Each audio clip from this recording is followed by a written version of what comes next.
முதலாவதாக பிரம்மஸ்ரீ சுபாஷ் பத்ரி சார் அவர்களுக்கும் மற்றும் அம்மா சொர்ணமாலா பத்ரிஜி அவர்களுக்கும் மற்றும் அவருடைய 2 குழந்தைகள் அவர்களுக்கும் என்னோட ஆன்ம வணக்கங்கள்.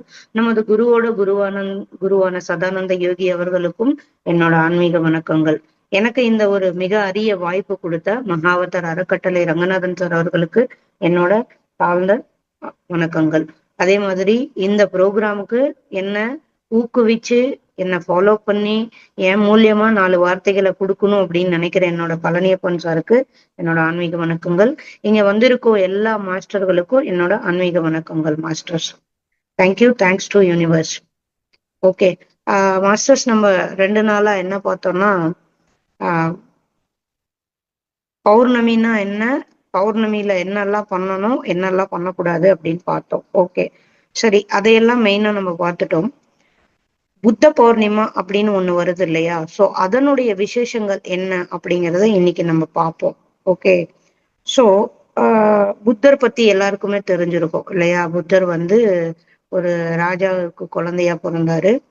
அந்த குழந்தையா பிறந்ததுக்கு அப்புறமா அந்த ராஜா அவங்கள எப்படி பார்த்துக்கிட்டாங்க அப்படின்னா, அவருக்கு கஷ்டம்னா என்னன்னே தெரியாது.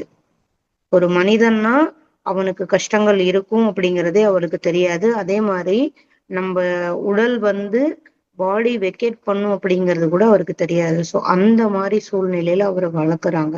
அப்போ அப்படி வளர்க்கும் போது என்ன ஆகுதுன்னா, இன்னொரு விஷயம் தெரியுங்களா? புத்தர் இந்த இந்த உலகத்துக்கு வர நாளும் பௌர்ணமி தான்.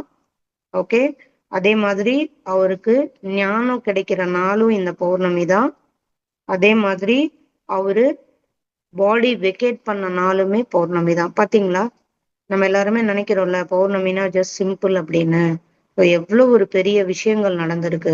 இதெல்லாம் நம்ம எப்படி தெரிஞ்சுக்கிறோம் அப்படின்னா, நிறைய விஸ்டம் ஷேரிங்கும் சுவாத்தியாயம் பண்ணாதான் நம்மளுக்கு புரியும் மாஸ்டர்ஸ். நீங்க ஏன் நான் ஒரு விஷயத்தையும் மறுபடியும் உங்களுக்கு எக்ஸ்பிளைன் பண்றேன்னா, ஒரு சில விஷயங்கள் நம்மளோட லைஃப்ல திரும்ப திரும்ப வருதுன்னா என்ன அர்த்தம்னா, either you have to follow that are you have to accept it. அப்பதான் அந்த விஷயம் திரும்ப உங்க லைஃப்ல வராது. நல்லா புரிஞ்சுக்கோங்க. சோ புத்தருக்கு என்னன்னே தெரியாம இந்த உலகத்துக்கு வந்திருக்கும் போது அவரு எல்லாருமே சொல்றாங்க புத்த பௌர்ணிமானா என்ன அப்படின்னு நம்ம கேள்வி கேட்கும்போது, இப்ப நீங்க எல்லாம் என்ன சொல்லுவீங்க? புத்தர் ஞானம் அடைஞ்ச நாள், புத்தருக்கு விழிப்புணர்வு வந்த நாள், புத்தர் தன்னோட லைஃப புரிஞ்சுக்கிட்ட நாள் அப்படின்னு நிறைய விஷயங்கள் சொல்லலாம். ஓகேங்களா? ஆனா என்னன்னா, புத்தர் அன்னைக்கு நாளை எப்படி புத்த பௌர்ணிமா, அந்த பௌர்ணிமா அன்னைக்கு தன்னை முழுமையா அர்ப்பணிச்சாரு. எதுக்கு? யாராவது ஆன்சர் சொல்லலாம்? எதுக்கு சொல்லுங்க மாஸ்டர்ஸ்? எதுக்குன்னா, எந்த ஒரு சோல் சாதனை செய்ய முடியுமோ, சோல் எந்த சோலால சாதனைகள் செய்ய முடியுமோ அந்த சோலால மட்டும்தான் என்ன பண்ண முடியும்? பேரின்பத்தை அடைய முடியும் அப்படிங்கிறதுக்கு ஒரு எடுத்துக்காட்டு. சோ அப்போ ஒரு நாள் என்ன பண்றாங்கன்னா, ராஜா ரொம்ப நாட்டுல நிறைய பேரழிவு நடந்துட்டே இருக்குது. ராஜாவுக்கு என்ன பண்றதுன்னே புரியல. ஏன் இந்த மாதிரி எல்லாம் நடந்துட்டு இருக்கு, நம்ம எப்படி நம்ம நாட்டை மீட்டு கொண்டு வர்றது அப்படின்னு புரியாம யோசிச்சுட்டு இருக்கும்போது எல்லாரும் சொல்றாங்களாம், நீங்க உங்க உங்க பையனை நாட்டோட நன்மைக்காக போருக்கு அனுப்புங்க அப்படின்னு. ராஜாக்கு தன்னோட மகன்னா அவ்வளோ அளவுக்கு அதிகமான பிரியம். ஏன்னா அந்த அளவுக்கு அந்த குழந்தைய அவங்க பார்த்து பார்த்து வளர்த்துட்டு இருக்காங்க. அப்படி இருக்கும்போது ராஜா சொல்றாராம், எப்படி என்னோட இளவரசரை நான் அனுப்புறது, என்னோட இளவரசுக்கு அது எல்லாமே தெரியாது அப்படின்னு. அப்போ அங்க இருக்கிற மக்கள் சொல்லுவாங்களாம், எங்களுக்கு ஏதாவது ஒரு பிரச்சனைனா நம்ம யாருக்கிட்ட போய் சொல்றது? ராஜா கிட்ட தானே சொல்லுவோம். சோ ராஜா தானே இதுக்கு முடிவெடுக்கணும் அப்படின்னு. அப்போ அந்த வழியா நடந்துட்டு போயிட்டு இருக்கும்போது ஒருத்தர் இறந்து போயிடுறாராம். இளவரசர் கூட அந்த சைனிகள் இருப்பாங்க இல்லையா, அவங்க 4 பேரும் கூட போயிட்டு இருப்பாங்களாம். அப்போ என்ன ஆகுது, ஒருத்தர் பாடி வெக்கேட் பண்ணிருப்பாரு. சோ அந்த பாடி வெக்கேட் பண்ணவரை நார்மலா கூட்டிட்டு போற இடத்த விட்டுட்டு வேற வழியா கூட்டிட்டு போவாங்க. அப்போ அங்க இருக்கிற அந்த இளவரசர் கேட்பாரு, யாரு நம்ம புத்தர் கேட்பாரு, ஏன் சேனாதிபதி நம்ம வந்து ரெகுலரா போற வழியில விட்டுட்டு இந்த வழியில போறோம் அப்படின்னு சொல்லி கேட்கும்போது அவங்க சேனாதிபதி சொல்லுவாராம், ஒன்றும் இல்லைங்கய்யா, அந்த பக்கம் வேலை நடந்துட்டு இருக்கிறதால நம்ம இந்த பக்கம் போறோம் அப்படின்னு சொல்லிட்டு போயிட்டு இருப்பாங்களாம். அப்போ அந்த வழியில போகும்போது லைட்டா அந்த பரதா காத்துல ஆடி அந்த பரதா லைட்டா தூக்க ஆரம்பிச்சிருமா. அப்போ அவர் எட்டி பார்ப்பாராம். பார்த்த உடனே யாரோ ஒரு 4 பேர் வந்து அந்த பாடிய தூக்கிட்டு போவாங்க. அப்போ அப்போ அவரு கேட்பாராம், நிறுத்துங்க நிறுத்துங்க, என்ன இது என்னாச்சு அப்படின்னு சொல்லிட்டு. அப்போ அவங்க சொல்லுவாங்களாம், ஐயையோ, நான் வந்து இந்த விஷயத்த உங்ககிட்ட சொன்னேன்னு தெரிஞ்சா என்னை வந்து அரசர் வந்து வேலையை பணியிட நீக்கம் செஞ்சிருவாரு. என்னோட குடும்பம் வந்து எப்படி இதனால வாழ்றது அப்படின்னு சொல்லிட்டு சொல்லுவாராம். இல்ல இல்ல, நான் எதையும் சொல்ல மாட்டேன், நீங்க சொல்லுங்க அப்படின்னு சொன்ன உடனே அவங்க சொல்றாங்க, பிறந்த ஒரு ஒரு மனிதனுமே இருக்கணும் தான் இளவரசரே அப்படின்னு. அப்படியா? அப்ப எனக்கு இது சொல்லவே இல்லை நீங்க யாருமே அப்படின்னு சொல்லுவாராம். கஷ்டம் அப்படிங்கிறது ஒண்ணு இருக்குதுன்னே அவருக்கு தெரியாதாம். நம்ம லைஃப்ல இது கஷ்டம், இது வந்து இப்படி இருக்கும் அப்படிங்கறதே தெரியாம அவர் வளர்த்துருப்பாங்க. அப்போ அப்போனா இதெல்லாம் இருக்கா, நம்ம நம்ம நாட்டிலேயே இப்ப இதெல்லாம் இருக்கு இல்லையா அப்படிங்கிற மாதிரி அப்ப யோசிப்பாராம். இப்போ இவ்ளோ கஷ்டங்கள் வருது, இவ்ளோ இவ்ளோ எனக்கு எல்லாமே இருக்கிறதாலதான் எனக்கு என்ன லைஃப்ன்னே புரியலையோ அப்படின்னு சொல்லிட்டு தான் என்ன பண்றாராம், இந்த லைஃபே வேணாம், என்னது, இந்த இந்த இந்த சரீரமே எனக்கு வேண்டாம், நான் எப்படி இருக்கணுமோ அதுக்கேத்த மாதிரி இருக்கணும் அப்படின்னு சொல்லிட்டு என்ன பண்றாராம், அந்த வீட்டை விட்டு கிளம்ப ஆரம்பிச்சிருக்காங்க. அப்போ வழியில அவரோட அரசர் சொல்லுவார், அவரோட அப்பா, ஆஹ் ஆஹ் சொல்லுவோம் இல்லையா, நம்ம குழந்தைங்களை நம்ம எப்படி எல்லாம் வளர்ப்போம். மகனே, நீ வந்து நான் உன்னை அப்படி எல்லாம் வளர்த்தனே, நீ இந்த மாதிரி ஒரு சுச்சுவேஷன்ல நீ ஏன் இந்த மாதிரிலாம் யோசிக்கிற அப்படின்னு சொல்லும்போது புத்தருக்குள்ள ஒரு ஞானம் வந்துதான். என்னன்னா, எது இருந்தாலுமே உன்னோட பிரச்சனையை நீ தானே தீர்த்துக்கணும். அப்ப நம்ம ஏன் இந்த லைஃப் டைம்க்கு இங்க வந்திருக்கோம், அப்ப நான் என்ன கத்துக்க வந்திருக்கேன், இது எனக்கு எதுக்கு இந்த இந்த ஒரு இன்ட்யூஷன் வருது, அப்ப நான் அதை என்ன பண்ணணும் அப்படின்னு சொல்லிட்டு அவர் என்ன பண்றாராம், காட்டுக்கு போறாராம். ஸோ இங்க நம்ம என்ன சொல்ல வரோம்னா, நம்மளுக்கும் எல்லாமே இருக்கு நம்ம கிட்டயும், நம்மளோட லைஃப்லயும் எதுவுமே இல்லை அப்படின்னு சொல்லிக்கிறதுக்கே இல்லை. ஆனா என்னன்னா, நம்ம இருக்கிறத என்னைக்குமே ரெக்கக்னைஸ் பண்ண மாட்டோம் இல்லையா. நம்ம எல்லாருமே ஹியூமன் பீயிங்ஸ் ரெக்கக்னைஸே பண்ண மாட்டோம். நம்ம என்ன பண்ணிருவோம்னா, எனக்கு இந்த ப்ராப்ளம், எனக்கு அந்த ப்ராப்ளம், எனக்கு இதுதான் ப்ராப்ளம் அப்படின்னு அதை பத்தி மட்டும்தான் நம்ம ஹைலைட் பண்ணி. அந்த மாதிரி நம்ம புத்தருக்கு என்ன இல்லை வாழ்க்கையில, எல்லாமே இருந்தது. அதே அந்த இடத்துல உங்களை நீங்க யோசிச்சு பாருங்க, நீங்க அந்த மாதிரி செயல் பண்ணிருப்பீங்களா? கண்டிப்பா 100% பண்ண மாட்டோம். ஆனா அவரு துணிஞ்சு தன்னோட வாழ்க்கையில இந்த அஜ்ஞானத்துல இருந்து வெளியில வந்து மோட்சம்னா என்ன, அதுக்கு எப்படி போறது, பேரானந்தத்துல இருக்கணும்னா என்ன பண்ணணும் அப்படின்னு தேடி அவரு எல்லாத்தையும் விட்டுட்டு, என்னத, தன்னோட குழந்தைகளை, தன்னோட மனைவியை எல்லாத்தையும் விட்டுட்டு காட்டுக்கு வர்றாரு. அப்ப காட்டுல வரும்போதுதான் அங்க நடக்கிற ஒரு ஒரு விஷயத்தையுமே, இங்க நான் என்ன சொல்ல வரேன்னா, நம்ம கம்ஃபர்ட் ஜோனை விட்டு வெளியில வரணும். என்னைக்கு வந்து நான் வந்து ஓகே நான் கம்ஃபர்ட்டா இருக்கேன் அப்படின்னு ஃபீல் பண்றீங்கன்னா, you are not in the right path. உங்க கம்ஃபர்ட் ஜோனை விட்டு வெளியில வந்தாதான் உங்களுக்கு புரிதல் வரும். உங்களுக்கு புரிதல் வந்தாதான் இதுதான் ரியாலிட்டி அப்படின்னு நம்மளால வந்து ஒரு டெசிஷன் எடுக்க முடியும். எதுவுமே தெரியாம நம்மளால எதையுமே பண்ண முடியாது. எப்போ அந்த அந்த கம்ஃபர்ட் ஜோன் வரும்னா, கம்ஃபர்ட் ஜோன்ல இருந்து வெளியில வரணும்னா, ஒன்ஸ் உங்களுக்கு அவேர்னஸ் வந்துருச்சு, உங்க கமிட்மெண்ட் எல்லாம் முடிஞ்சிருச்சு. சரி, இங்க நான் வந்து யாரையுமே ஃபேமிலியை விட்டுட்டு உடனே போயிடுங்க, காட்டுக்கு போயிட்டு தவம் பண்ணுங்க அப்படின்லாம் சொல்ல வரல. ஃபேமிலிக்குள்ள இருந்துகிட்டேவும் பண்ணலாம். டெய்லி நீங்க 1 hour, காலையில 1 hour, நைட்டு 1 hour மெடிடேஷன் பண்ணாலே உங்களுக்கு 101% எனர்ஜி உங்களுக்கு கிடைச்சிரும். ஸோ அவரு அந்த மாதிரி ஒரு நிலைமையில கம்ஃபர்ட் ஜோனை விட்டுட்டு அவரை நினைச்சிருந்தா போயிருக்க தேவையில்லை, இதெல்லாம் கத்துக்கணும்னு அவசியம் இல்லை. ஆனா இது என்ன, அப்ப நான் யார், நான் எதுக்கு இங்க பிறந்திருக்கேன், அப்ப நான் என்ன பண்றதுக்காக பிறந்திருக்கேன் அப்படிங்கிறத தேடி போனாரு. அப்படி தேடி போகும்போதுதான் அவருக்கு உண்டான நிறைய விஷயங்கள் புரிதல் கிடைச்சது இல்லையா. அந்த புரிதல் வந்ததாலதான் அவரால் என்ன பண்ண முடியுது, அடுத்தடுத்த கட்டங்களுக்கு மூவ் ஆக முடிஞ்சது.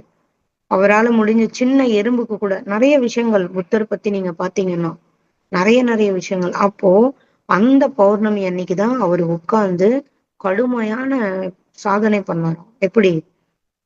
ஒரு சின்ன மூச்சு மேல நம்ம கவனத்தை செலுத்தினா இவ்வளவு விஷயம் நடக்குமா அப்படின்னு சொல்லி அந்த விஷயம் பண்ண பண்ண அவருக்குள்ள நிறைய அவேர்னஸ். எந்த புழு பூச்சிக்கும் நம்ம தீங்கு செய்யக்கூடாது, நம்மளோட அற்ப சந்தோஷத்துக்காக யாரையும் கொல்லக்கூடாது. யா சி கொல்றதுங்கிறது வெறும் நீங்க ஏதோ ஆடு மாடு கோழிகளை மட்டும் இல்லை. சிலர் நம்ம தகாத முறையில பேசுவோம் தெரியுமா? சிலர் சொல்லுவாங்க, என்ன சொல்றது, அடிச்சா கூட மறந்துடலாம், வார்த்தையால அடிச்சா அதை மறக்கவே முடியாது வாழ்க்கை ஃபுல்லா அப்படின்னு நிறைய பேர். ஏன்னா அந்த ஒரு ஊண்டிங் நம்மளுக்குள்ள இருந்துட்டே இருக்கும். அப்போ அந்த ஒரு கர்மா யாருக்கு ஆட் ஆகுது? நம்மளுக்கு தான் ஆட் ஆகும். யாரு பேசணுமோ அவங்களுக்கு தான் அது ஆட் ஆகும். அப்போ நம்ம எவ்வளோக்கு எவ்வளோ பௌர்ணமி அன்னைக்கு மெடிடேஷன் பண்றோமோ, நம்மள நம்ம நம்மளோட லைஃப், நம்மளோட சோல் ஹாப்பி ஆகணும் அப்படின்னு நம்ம நினைக்கிறோமோ, நம்மளோட கம்ஃபர்ட் ஜோன்ல இருந்து வெளியில வரோமோ, அவங்களால மட்டும்தான் எல்லாமே சாதிக்க முடியும் இந்த உலகத்துல. C nothing. இப்போ நீங்க கேட்கலாம், ஆமா இப்பவே நான் ஞானம் ஆகி நான் அடுத்த அடுத்த ஜென்மமே இல்லாம நான் ஏன் அவ்வளவு கஷ்டப்படணும், இருந்துட்டு போட்டுமே, நான் இன்னும் ஒரு 2 ஜென்மம் எடுத்துட்டு நான் எல்லாத்தையும் அனுபவிச்சுட்டு போறேன் அப்படின்னு நீங்க சொல்லலாம். ஒரு சின்ன வலி வேதனைக்கே இந்த ஒரு லைஃப்லயே எவ்வளோ நம்ம கம்ப்ளைண்ட் பண்றோம். என் அம்மா சரியில்லை, என் அப்பா சரியில்லை, நான் காலேஜ் சரியா படிக்கல, என் ஃப்ரெண்ட்ஸ் சரியில்லை, காம்படிஷனு உலகமே சரியில்லை, நான் எங்க போனாலும் வேலை கிடைக்கல, எனக்கு நாலேஜ் இல்லை, என்னை சுத்தி எதுவுமே நல்லது நடக்கல. எவ்வளோ கம்பேர் பண்ணிட்டே இருக்கும். இந்த மாதிரி உங்க லைஃப்ல திரும்ப திரும்ப திரும்ப திரும்ப நடந்தா ஹவு டு யூ ஃபீல்? அப்ப நீங்க லைஃப் டைம் அந்த வலியை பொறுத்துக்கிறோம் நாங்க, எங்களுக்கு ஓகே அப்படின்னு நினைச்சீங்கன்னா யூ டூ யுவர். சி இங்க எல்லாருக்குமே ஃப்ரீ வில் உண்டு. See we are not forcing anybody to come to meditation and do this at that. Non veg உடனே மறந்துடுங்க, நீங்க இப்படிதான் இருக்கணும். See no, we are not. Even நம்ம பிஎஸ்எஸ்எம் கூட அதை சொல்லல. It has to start from your inner.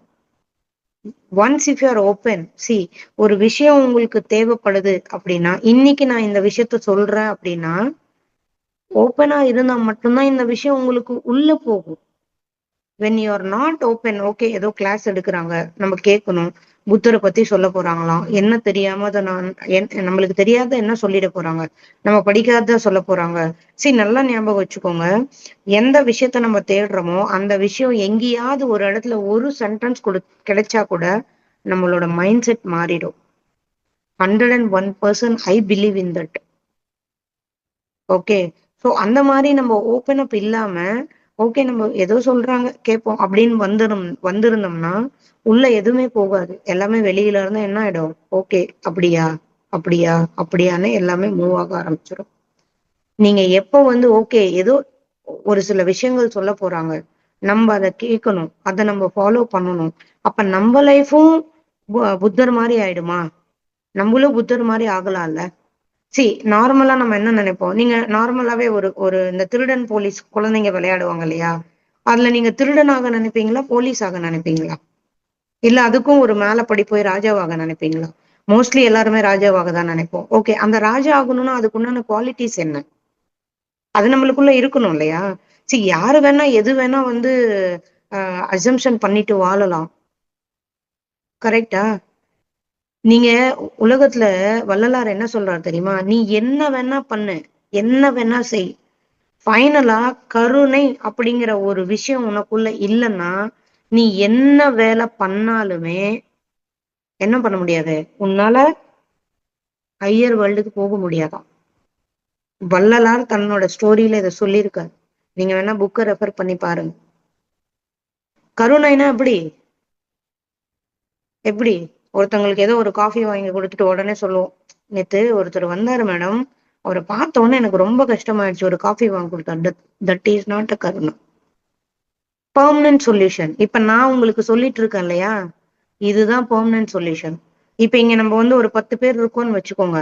C நான் இந்த 10 பேருக்காக சொல்லல, எனக்கு யூனிவர்ஸ் சொல்லிச்சு, நான் சொல்லுறேன். என்னோட ஜாப் சொல்ல வேண்டியது. எடுத்துக்கிறதும் எடுத்துக்காதும் உங்களுக்கு இல்ல. நான் இன்னும் நிறைய லைஃப் டைம் இதெல்லாம் கத்துக்கணும், நிறைய அடி வாங்கணும், வாங்கணும். யூனிவர்ஸ் எப்பயுமே என்ன தெரியுமா பண்ணுமா? ஃபர்ஸ்ட் செல்லமா, உங்க குழந்தைங்க சாப்பிடலன்னா நீங்க என்ன பண்ணுவீங்க? ஃபர்ஸ்ட் செல்லம், அம்மு சாப்பிடுறா அப்படிம்பீங்க. அடுத்து ஏன்டா இப்படி பண்ற, சாப்பிடேன்டா. அடுத்து கட்டை எடுத்து என்ன பண்ணுவீங்க? 2 நாளா சாப்பிடாம இருக்க, என்ன பண்றது உன்ன? ஏன்னா யூனிவர்ஸ்க்கு தெரியும் நீங்க சாப்பிடலன்னா என்ன ஆகும்னு. அடுத்து என்ன பண்ணுவீங்க?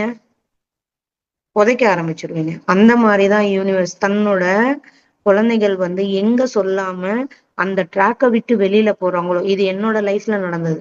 நம்ம எப்ப ட்ராக்கை விட்டு வெளியில போயிடுமோ இம்மீடியட்டா யூனிவர்ஸ் திரும்ப கூட்டிட்டு நம்மள அந்த ட்ராக்ல உட்கார வச்சிரும். மறுபடியும் சொல்றேன், அதுக்கு நீங்க தகுதியானவங்களா இருக்கணும். எப்படி? அதுக்கு நீங்க தகுதியானவங்களா இருக்கணும். அப்படின்னா உங்களை நீங்க எந்த அளவுக்கு சாதனை செய்யணும், எந்த அளவுக்கு பாலிஷ் பண்ணணும், அதை யோசிங்க.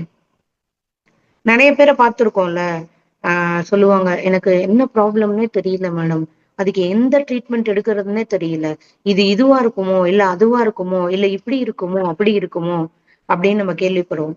எதை தின்னா பித்தம் தெளியும் தெரியாமலே நிறைய பேர் லைஃப்ல போடிட்டு இருக்காங்க. தேங்க் காட், டச்வுட், இங்க இருக்கிற ஆல்மோஸ்ட் பீப்புளுக்கு இதுக்கு இதுதான் இஷ்யூ அப்படின்னு கேட்டகரைஸ் பண்ற அளவுக்காவது நம்மளுக்கெல்லாம் யூனிவர்ஸ் என்ன பண்ணிருக்கு? என்ன பண்ணிருக்கு? ஆக்கப்பூர்வமான ஒரு ஒரு யோசனையை கொடுத்துருக்கு. அப்ப நம்ம என்ன பண்ணணும்? ஸோ நம்மளோட சிந்தனைகளை அதுக்கேத்த மாதிரி கொண்டு போகணும். நிறைய பேர் சொல்றாங்களே இப்படி பண்ணலாம் அப்படி பண்ணலாம். ஓகே, அது அது என்னதான் இருக்கும்? அப்படி என்னதான் இருக்கு? நிறைய புக்ஸ் பாருங்க, நிறைய வீடியோஸ் கேளுங்க, எப்பெல்லாம் உங்களுக்கு நேரம் கிடைக்குதோ. நீங்க உங்களோட இருக்கும்போதுதான் உங்களால நிறைய விஷயங்களை கத்துக்க முடியும். எப்ப நீங்க உங்களோட இருக்க முடியலையோ, எப்பயுமே உங்களுக்கு ஒரு துணை தேவைப்படுதோ, அப்போ you cannot learn any thing. Badri sir என்ன சரிமா சொல்றாரு? எவன் ஒருவன் தன்னோட தானே டைம் ஸ்பெண்ட் பண்ண முடியலையோ அவனை மாதிரி ஒரு துரதிருஷ்டவசன் யாருமே இல்லை அப்படிங்கிறாரு. நம்ம என்ன பண்ணுவோம்? போர் அடிக்குதா? ஓகே, போனை போடு, ஃப்ரெண்டுக்கு போனை போடுவோம். என்னமா பண்ற, எப்படி போயிட்டு இருக்கு வாழ்க்கை? அவங்க ஆரம்பிப்பாங்க அந்த கதை இந்த கதை. நீங்களும் கூட சேர்ந்து என்ன பண்ணுவீங்க? 4 வார்த்தை உங்களால முடிஞ்சது. இதுல என்ன ஆகும்? உங்களோட கர்மா தான் ஆட் ஆகும்.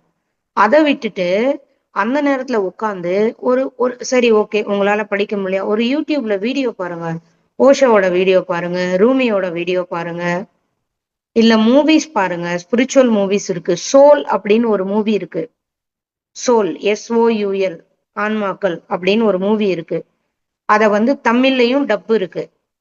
நீங்க ஒண்ணும் இல்ல, யூடியூப்ல போய் சோல் அப்படிங்கிற மூவி போட்டீங்கன்னா அந்த படத்தை பாருங்களேன். உண்மையிலே சொல்றேன், ஒரு புரியாதவங்களுக்கு கூட அதை புரிய வைக்கும். அவ்வளவு சூப்பரா சொல்லியிருப்பாங்க. ஒரு மனிதன் தன்னைத்தானே எனக்கு பிரச்சனைகள், சேலஞ்சஸ் சொல்லிக்கும் போது அதுல இருந்து நீ எப்படி வெளியில வரணுங்கிறது அந்த படத்தை பார்த்து கத்துக்கலாம். ஒரு ஹியூமனுமே அந்த படத்தை பார்க்கணும். சோ இது எல்லாமே ஒரு அவேர்னஸ் வேணும். நான் பண்றது கரெக்டா ராங்கா? சிலர் சொல்லுவாங்க, நான் ரொம்ப நாளா இந்த ஆன்மீகத்திலேயே அதிகமா இருக்கணும் அப்படின்னு தோணுது. சோ எல்லாருமே என்டர்டெயின் பண்றாங்க, மூவி போறாங்க. யாரு சொன்னா? Who stopped you not to go to movie? Is anybody hold your hands you should not go? போங்க. அங்க போயிட்டு நீங்களும் எமோஷனலா ஓவரா அழுகாம, ஓகே அழுக வருதா அழுதுருங்க, அந்த கண்டென்ட்டை மட்டும் எடுத்துக்கோங்க. அந்த மூவியோட கண்டென்ட் என்ன? சோ அதை புரியணும்னா again you have to do meditation. Okay, அதுலயும் நீங்க திறமசாலி ஆகி அந்த கண்டென்ட் என்ன அப்படின்னு புரிதல் வரணும்னா கம்பல்சரி நீங்க பௌர்ணமி தியானம் பண்ணணும். மாஸ்டர்ஸ் ரியலி அந்த மாதிரி புத்தர் தன்னோட லைஃப்ல எல்லாத்தையும் சாக்ரிஃபைஸ் பண்ணி அந்த பௌர்ணமி அன்னைக்குதான் அவர் என்ன பண்ணிருக்காரு? சாதனை செஞ்சிருக்காரு. அதுக்கப்புறம் தன்னோட லைஃப்ல நிறைய நிறைய நிறைய நிறைய ஃபேஸ் பண்ணி தன்னைத்தானே வருத்திக்கிட்டாரு. நம்ம சொல்றோம் இல்லையா, நம்ம கம்ஃபர்ட் ஜோனை விட்டு வெளியில வரணும்னு. அந்த மாதிரி தன்னோட கம்ஃபர்ட் ஜோனை விட்டு வெளியில இப்படிதான் இருக்கணுமா, இப்படி எல்லாம் தான் லைஃபா அப்படின்னு சொல்லி அவர் கத்துக்கிட்டாரு. அதுக்கப்புறமா அவர் நிறைய விஷயத்த அவரோட சந்ததிகளுக்கு சொல்லி கொடுத்தாரு. சொல்லி கொடுத்துட்டு அவர் பாடி வெக்கேட் பண்ண நாளுமே பௌர்ணமி தான். சோ இங்க புத்த பௌர்ணிமா அப்படிங்கறது எதுக்கு சொல்றோம்னா, நீங்க உங்க லைஃப்ல புத்தர் மாதிரி ஆகணும்னா அன்னைக்கு நீங்க அந்த டைமை வேஸ்ட் பண்ணாம சாதனை செய்யணும். அப்படி அந்த சாதனை பண்ணும்போது அதுல இருந்து நீங்க முழுமை அடைவீங்க. நம்ம ஏன் சொல்றோம் பேச்ச குறை மூச்ச கவனின்னு? எப்ப நீங்க பேச்ச குறைச்சிடுறீங்களோ அங்க அங்க வந்து சேலஞ்சஸே வராது. முதல்ல நம்ம சின்ன சின்ன விஷயங்களை மாத்தி பழகுவோம். ப்ராப்ளம்ஸ் சொல்றதை விட்டுட்டு சேலஞ்சஸ்ன்னு சொல்லுவோம். நல்லா இருக்குல்ல கேட்கவே அந்த வேர்டே. எப்ப பாரு என்னையா எனக்கு கால் வரும்போது என்ன எப்ப பாரு இவங்க ப்ராப்ளம் யாருக்கு இல்லைங்க ப்ராப்ளம் சொல்லுங்க? பணம் இருக்கிறவனுக்கு அந்த பிரச்சனை, பணம் இல்லாதவனுக்கு இல்லைங்கிற பிரச்சனை, மிடில்ல இருக்கிறவனுக்கு பெரிய பிரச்சனை, நாளைக்கு என்ன நடக்குமோ, நேத்து நான் ஜாலியா இருந்தேன் இந்த பிரச்சனை. சோ யாருமே என்ன பண்றோம், ஒரு அவேர்னஸ் இல்லாம பிரசன்ட் லைஃப்ல வாழவே முடியல. அதனாலதான் நம்ம என்ன பண்றோம், கம்ப்ளைண்ட்ஸ். ஒரு அரசியல் மாறுதா உடனே கம்ப்ளைண்ட். எவனோ வரான் என்னவோ பண்றான், வரட்டுமே. 4 பேர் இருந்தாங்க, ஏதோ பண்ண போறாங்க, அடுத்து இன்னொருத்தவங்க வராங்க, let them see what will happen. Give them a chance. நம்மளே ஏன் வந்து ஒரு ஜட்ஜ்மெண்ட் பண்ணணும்? We doesn't know what is that soul wants இல்லையா? See, 1000 வழிகள் பண்ணதான் நம்மளுக்கே அதுக்கப்புறம் தான் புரியும். ஓ இப்படி பண்ணாதான். இப்ப நம்ம எத்தனை ஃபீமேல் இங்க இருக்கோம், நம்ம சமைக்கிறோம், ஒரு விஷயத்த மாத்தி பண்ணிருப்போம், 4-5 வாட்டி பண்ண 5வது வாட்டி என்ன புரியும், ஓகே இப்ப தக்காளியை முதல்ல போட்டாதான் டேஸ்ட் நல்லா வரும். ஆமாவா இல்லையா? அந்த மாதிரிதான் எல்லா விஷயமுமே லைஃப்லயும் சரி. நம்ம சுத்தி இருக்கிற விஷயம் உடனே நம்ம என்ன பண்ணிடணும்னா, நான் தான் பெர்ஃபெக்ட் மாதிரி மத்தவன் எல்லாம் ஒண்ணுமே லாய்க்கு இல்லாத மாதிரி நம்ம என்ன பண்ணுவோம் ஜட்ஜ் பண்ண ஆரம்பிச்சிருவோம். we don't have any rights to judge a people. everybody has their own free will. you have to respect. இப்ப ஒருத்தர் வந்து அவரை பத்தி சொல்றாருன்னா யூ ரெஸ்பெக்ட். உடனே நீ பண்றது தப்புப்பா, நீ இந்த மாதிரிலாம் பண்ணக்கூடாது. What I'm asking you, same thing if somebody do with you, how do you feel? Do you speak with them next time? 100% no. ஒன்னு பிளாக் பண்ணி போட்டு போயிட்டே இருப்பீங்க. யாரோ ஹார்ட் போட்டிருப்பாங்க, ஓகே மகாவதார் சார். இந்த மாதிரிதான் லைஃப்ல நம்ம எல்லா விஷயத்தையுமே என்ன பண்றோம்னா ஒரு ஜட்ஜ்மெண்ட்லயே கொண்டு போவோம். Nobody is perfect. First of all you think nobody is perfect. நானே பர்ஃபெக்டா இல்லை, ஓகேவா? அப்ப எப்படி நான் எல்லாரையும் ஜட்ஜ் பண்ண முடியும்? என்னால வந்து எல்லாரையும் ஈக்குவலா பார்க்க முடியுதா? முடியல. அப்ப எப்படி நான் வந்து அவ்வளவு கிரேட் மாஸ்டர் ஆக முடியும்? கரெக்டா? சோ இது எல்லாமே நம்ம லைஃப்ல ஃபாலோ, சின்ன சின்ன விஷயங்கள் தான் மாஸ்டர்ஸ். டே டு டே லைஃப்ல சின்ன சின்ன விஷயங்கள். ஒரு 2 மணி நேரம் டெய்லி மௌனம் இருக்கிறது, அப்பதான் உங்களால ஒரு நாள் ஃபுல்லா மௌனம் இருக்க முடியும். அவேர்னஸ். இப்ப பாருங்க, அவேர்னஸ்னா நிறைய பேர் கேக்குறாங்க, அவேர்னஸ்னா என்ன? நீங்க இங்கிலீஷ்ல சொல்லிட்டு போயிடுறீங்க. இப்போ உங்க மைண்ட் சொல்லுது போய் கார் சாவி எடு அப்படின்னு. அவேர்னஸ்னா என்ன? உங்க ஒரு செகண்ட் யோசிக்கணும். இப்ப நான் கார் சாவி எடுக்க சொல்லுது என் மைண்டு, நான் இப்ப எடுக்கணுமா? ஓகே நான் எங்க போறேன், என்ன வேலைக்கு போறேன், whether it's want or not அப்படின்னு அந்த அவேர்னஸ் வருது தெரியுங்களா? புரிதல் வருதுல்ல? அதுதான் அவேர்னஸ். இப்ப நீங்க யாருக்கிட்டயோ பேசுறீங்க, அவங்க யார பத்தியோ திட்டுறாங்க, நீங்களும் கூட சேர்ந்துட்டா ஆமா இல்ல இப்படி இல்ல, அப்ப கர்மா ஆடு. அங்க அவேர்னஸே இல்ல. உடனே நீங்க என்ன பண்ணும், டாபிக்க மாத்தணும். ஓகே அப்படிங்களா, சரி நீங்க என்ன சாப்பிட்டீங்க, இன்னைக்கு கிளைமேட் எப்படி இருக்குல்ல, ரொம்ப ஹாட்டா இருக்கு, ஓகே கொஞ்ச நேரம் ரெஸ்ட் எடுப்போம், இல்ல நல்ல புக்ஸ் படிப்போம், இல்ல நான் இந்த புக்ஸ் படிச்சேன் அதை பத்தி உங்ககிட்ட சொல்லட்டுமா? ஏன் நம்ம அந்த மாதிரி பண்ண மாட்டேங்கிறோம்? இந்த அவேர்னஸும் எப்படி வரும்? மௌனம் இருக்க இருக்குதான். பிரசன்ட் மூமெண்ட் எப்படி வரும்? மௌனம் இருக்க இருக்க, மெடிடேஷன் அதிகமா பண்ண. சிலர் சொல்லுவாங்க நான் ½ பண்ண மேம், அதுவே எனக்கு போதுமானதா இருக்கு. அப்ப ஏன் 3 வேளை சாப்பிடணும், ஏன் 2 வேளை சாப்பிடணும், ஏன் சாப்பிடணும்? எனர்ஜி வேணும் இல்லையா? அதே மாதிரிதான் daily 2 hours is minimum. Minimum. நீங்க உங்க மொபைல் எப்படி 100% சார்ஜ் போடுறீங்களோ, இப்ப இருக்கிற சினாரியோக்கு, உலகத்தை பார்க்கும்போது, இவ்வளவு விஷயங்கள் நடக்கும்போது உங்களை நீங்க ஹாப்பியா வச்சுக்கணும்னா compulsory morning 1 hour, night 1 hour பண்ணணும். முதல்ல சொல்லிட்டு இருந்தோம், உங்க வயசு எவ்வளவோ அவளை பண்ணுங்க. No way. அது என்ன பண்ணிடுறோம்னா, காலையில எனக்கு 45 வயசு, 45 நிமிஷம் பண்ணிட்டுப்பா, அதுக்கப்புறம் நான் என்ன வேணா பண்ணிக்கலாம். அதெல்லாம் என்ன ஆகும்? ஸ்டோரேஜ் ஆகி அடுத்த நாள் நீங்க மெடிடேஷன்ல இருக்கும்போது அதெல்லாம் வரும். நோ. நான் என்ன சொல்றேன்னா, முதல்ல உங்களை நீங்க மாத்திக்க முடியுதா உங்க லைஃப்ல? நம்ம எதுக்கு அடுத்தவங்களை மாத்தணும்னு ஓடுறோம்? சோ இந்த இந்த பௌர்ணமி மெடிடேஷனுங்கிறது எல்லாரோட லைஃப்லயுமே ரொம்ப ரொம்ப இம்பார்ட்டன்ட் ஆனது. அதே மாதிரி இந்த புத்த பௌர்ணிமா வரும்போது நிறைய இடத்துல ப்ரோக்ராம்ஸ் எல்லாம் நடக்கும். தயவு செஞ்சு அந்த இடத்துல நீங்க எல்லாம் போங்க. போயிட்டு உங்களால முடிஞ்ச சர்வீஸ் பண்ணுங்க. அங்க நீங்க உட்கார்ந்து மெடிடேட் பண்ணுங்க. உங்களுக்கு தேவையான அளவுக்கு எனர்ஜிஸ் கிடைக்கும். அந்த எனர்ஜிய நல்லா புரிஞ்சுக்கோங்க. நம்ம 100 ரூபாய் சம்பாதிக்கிறோம். உங்களுக்கு தெரியும் அந்த 100 ரூபாயில நான் எவ்வளவு சேர்த்து வைக்கணும், எவ்வளவு செலவு பண்ணணும். அதே மாதிரி தாங்க எனர்ஜியும். Nothing is different. உங்களுக்கு தெரியும் இந்த எனர்ஜிக்கு இங்க நான் இப்படி பிஹேவ் பண்ணுமா, தேவையா, அப்படிங்கிற புரிதல் உங்களுக்கு வரணும்னா you should be become a meditator and you should do the மௌனாஸ் அண்ட் பிரசன்ட்ல இருக்க ஆரம்பிங்க. சோ இந்த மாதிரி ஒரு பெரிய பெரிய ஞானிகள்லாம் நம்ம லைஃப்ல இவ்வளவு ஒரு அற்புதமான விஷயங்களை கொடுத்துருக்காங்க. அந்த விஷயங்கள்லாம் நம்ம பார்க்கும்போது இன்னைக்கு இருக்கிற உலகத்துல வித்தவுட் எக்ஸ்பெக்டேஷன் நம்ம எதுவுமே பண்றது இல்ல. கரெக்டா? அப்ப எவ்வளவு ஞானிகள் நம்மளுக்காக கொடுத்துருக்காங்க யோசிச்சு பாருங்க ஒரு நிமிஷம். நம்ம பத்ரி சார் எடுத்துக்கோங்களேன். தன்னோட லைஃப்ல அவ்வளோ சேலஞ்சஸ், அதையெல்லாம் பொருட்படுத்தாம நான் என்ன அடைஞ்சனோ அது 4 பேருக்கு போகணும் அப்படிங்கறத எல்லாருக்குமே கொடுத்தாரு. இதே மாதிரிதான் புத்தா, இதே மாதிரிதான் வள்ளலார். அவங்களுக்கு முடிஞ்ச ஒரு வழியில கொடுத்துருக்காங்க. சி, சாப்பாடு, பருப்பு, காய் எல்லாமே இருக்கு. இதுல நீங்க எதை சாப்பிடணும், எப்படி இருக்கணும்ன்ற டிசைட் பண்றது நீங்க தான். கரெக்டா? ஸோ இந்த கிளாஸ் நான் உங்களுக்கு என்னோட பேச்சை கேட்டு ஏதோ ஒரு சோல் மாறினா கூட I'm so much happy. So இந்த மாதிரி புத்த பௌர்ணிமை பத்தி நம்ம இன்னைக்கு கேள்விப்பட்டோம்.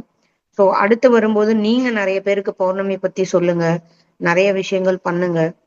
Okay, thank you sir, thank you so much. எனக்கு இந்த பெரிய அற்புதமான வாய்ப்பு கொடுத்ததுக்கு மகா அவதார் அறக்கட்டளைக்கும் மற்றும் ரங்கநாதன் சார் அவர்களுக்கும் பழனியப்பன் சார் அவர்களுக்கும் என்னோட ஆன்ம வணக்கங்கள்.